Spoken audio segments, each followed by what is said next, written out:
Hamdan wa syukran lillah. Asyhadu an la ilaha illallah wa asyhadu anna Muhammadar Rasulullah, amma ba'du.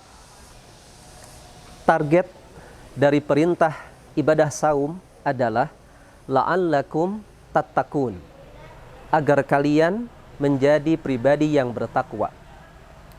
Kata tattaqun di dalam bahasa Arab disebut dengan fi'il mudhari, kata kerja bentuk sekarang dan yang akan datang.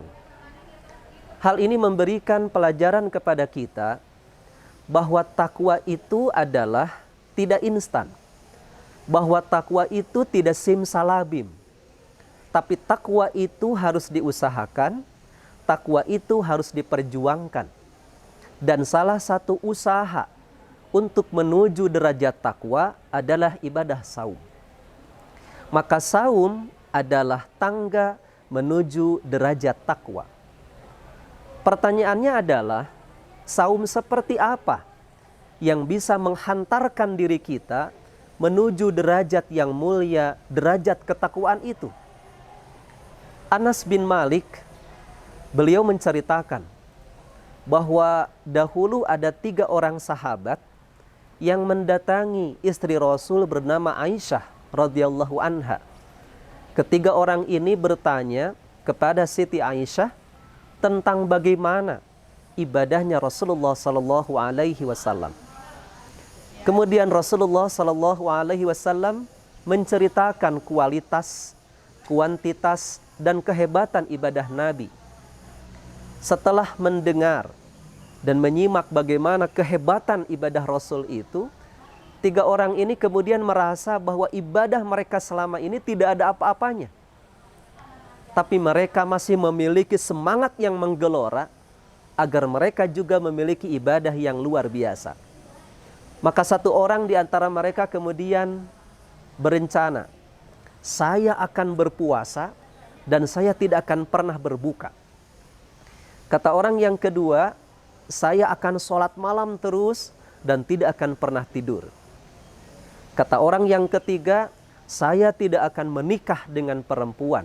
Saya akan konsentrasi untuk beribadah. 3 rencana dari 3 orang ini terdengar oleh Nabi.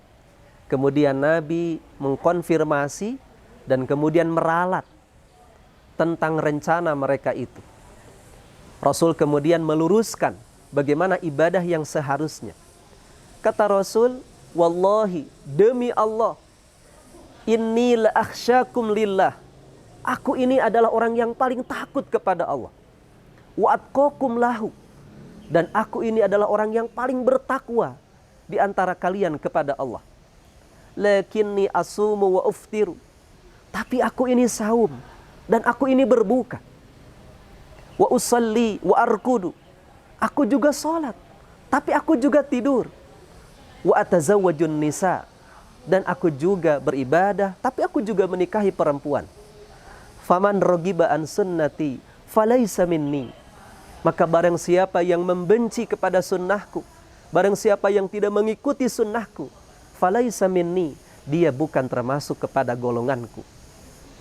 Hadis ini memberikan pelajaran berharga kepada kita, bahwa ibadah itu adalah tidak cukup bermodalkan semangat, tetapi juga harus memiliki dalil, memiliki keilmuan yang benar sesuai dengan apa yang telah dicontohkan oleh Rasul.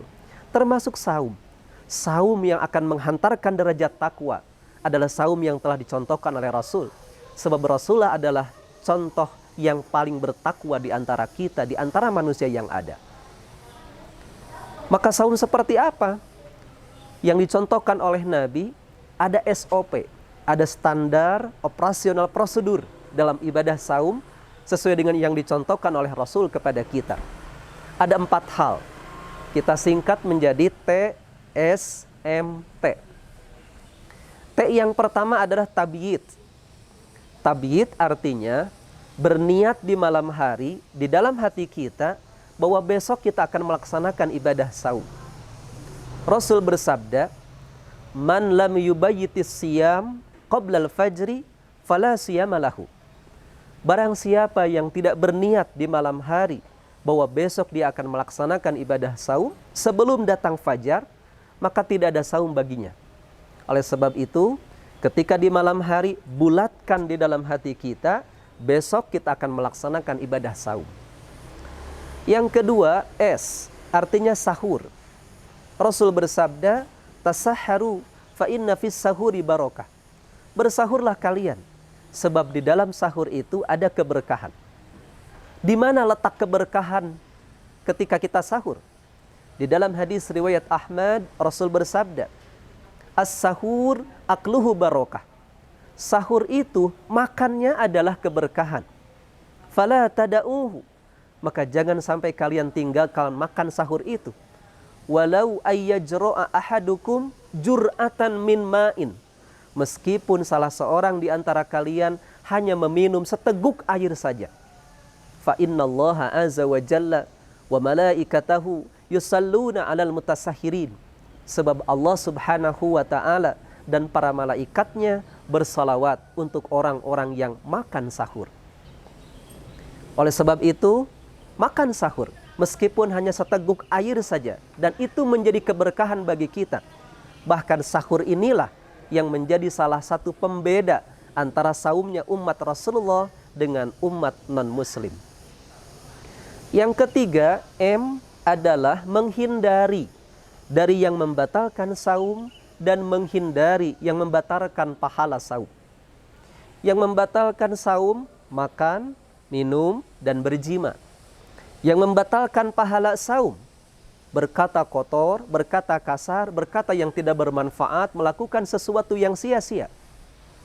Rasul bersabda, man lam yada' qaula zur, barang siapa yang tidak meninggalkan az-zur, perkataan dusta, perkataan gibah, perkataan yang tidak baik, yang tidak hak, wal amala bihi, bahkan dia beramal dengan perkataan yang dia ucapkan tersebut. Falaisa lillahi hajatun fi ayyada'a ta'amahu wa syarabahu. Maka Allah tidak butuh sedikit pun terhadap saum orang tersebut, meskipun dia meninggalkan makan dan minumnya.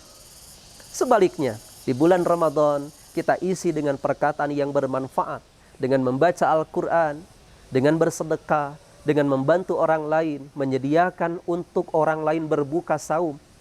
Rasul katakan di dalam sebuah hadis adalah orang yang paling dermawan. Bahkan paling dermawan ketika Jibril menghampiri kepadanya setiap malam untuk bertadarus Al-Quran.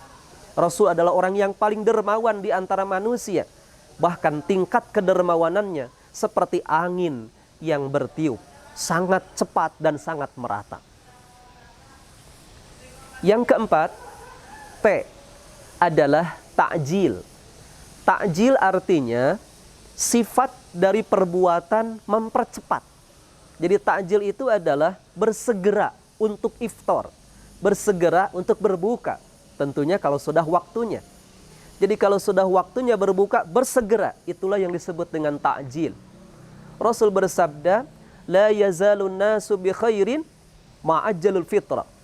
Manusia senantiasa berada di dalam kebaikan selama dia menyegerakan untuk berbuka. Dalam hadis yang lain Nabi bersabda, "Idza quddimal asya," ketika makan malam sudah disediakan, "Fabda'u bihi," maka mulailah dengan makan malam itu. "Qabla an tusallu salatal maghrib," sebelum kalian menunaikan salat maghrib, "wala ta'jalu an asyaikum," dan jangan kalian bersegera, jangan kalian bergegas, tersegera terhadap makan malamnya tersebut. Tenang saja ketika kita berbuka, tenang saja ketika kita menikmati buka itu. Bahkan ketika di waktu buka itu ada satu waktu yang disediakan luar biasa diijabahnya doa kita. Oleh sebab itu, sahabat Mandaba yang berbahagia dimanapun Anda berada, isilah Ramadan ini dengan kewajiban kita ibadah saum seperti yang Nabi contohkan, agar bisa menghantarkan diri kita kepada derajat yang sesuai dengan harapan Allah, la'allakum tattaqun. Selamat ibadah saum. Semoga apa yang kita kerjakan menjadi amalan salihan, amalan makbulan, amal yang saleh, amal yang diterima, bekal kepulangan kita ke akhirat. Terima kasih. Assalamualaikum warahmatullahi wabarakatuh.